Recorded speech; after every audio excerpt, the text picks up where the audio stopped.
My name is Jack Jobe, and my children look like Trayvon Martin. 32 years ago, I met and married a beautiful mixed-race woman, part white, part black, part Native American. My kids inherited those traits, just like our president is a mixed-race person. Now, I want to tell you what I saw in the verdict that really has caused me fear in my heart as a father and as an American. I don't see how we could overlook one major piece of information in that trial. A neighborhood watch volunteer is taught to keep their eyes out for dangerous situations or something unusual that's going on in their neighborhood. If so, report it to the police and let them investigate. Remember that as the situation that night began to unfold, a police officer specifically told George Zimmerman, "We do not need you to follow him." Even after being warned, George Zimmerman decided to follow Trayvon Martin.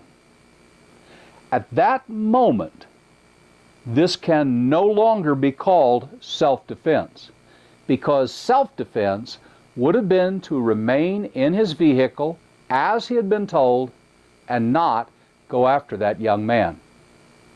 Instead, I think what we have here is not conscious racism, but I think we're dealing more with a superego, and I don't know how society fights that one. We have a wannabe cop armed with a gun who thinks he can track down this criminal because he's profiled the young man and he's following him with a gun.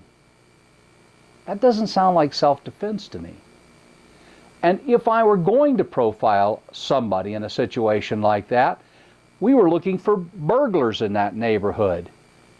This is a young man walking down the sidewalk in the center of the place, talking to somebody on the cell phone.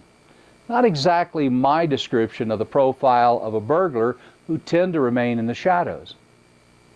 But let's take the situation as it really transpired. We have a man who follows this young man. For all we know, Trayvon might have heard him say, "Those effing punks get away with it." And now he's worried. The man continues to follow him.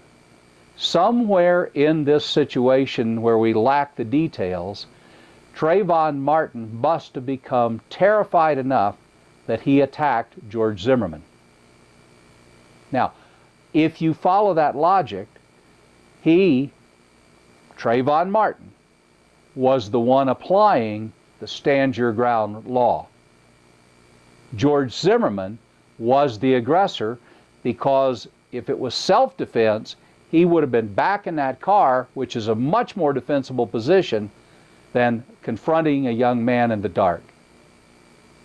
Now, Skittles versus gun, I might have gone for beating his head on a sidewalk if that was the only weapon that I had available. This is a horrible, horrible tragedy. 2 men died that night. Trayvon lost his physical life, but you and I both know that George Zimmerman will never have the kind of typical life ever again. And it will always eat on him that he killed an unarmed teenager. Does this really go on outside of weird situations like this? Absolutely. When my wife and I go to an department store, we'll split off. She'll go to the women's section, I'll head over to the men's section. I'll glance over to see where she's headed and just to keep an eye. And guess what? It's quite common for me to notice a clerk or a security officer start to follow my wife. I've never been followed.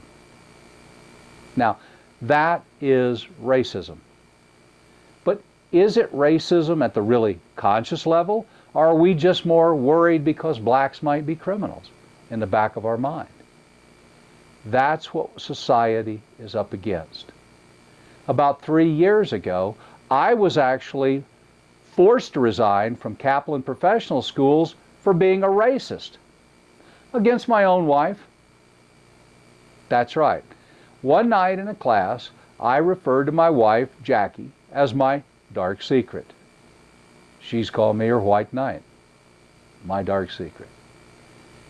I had been teaching this story with Kaplan Professional Schools for 5 years. I had been praised in teacher training for that story because it was so personal to the situation. A broker wouldn't take me to a neighborhood because he didn't think I'd like it. It had too many blacks. I guess I should have told him my dark secret. It was a joke, and it had always made the students smile.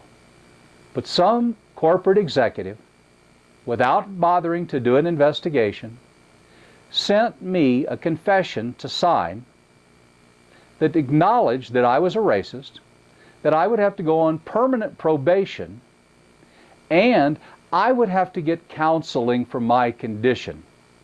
Well, to be quite honest, I summed it up with one finger, but you get the point. If you think racism doesn't exist in this country any longer, you've got your head in the wrong position, because it lives and it's killing us.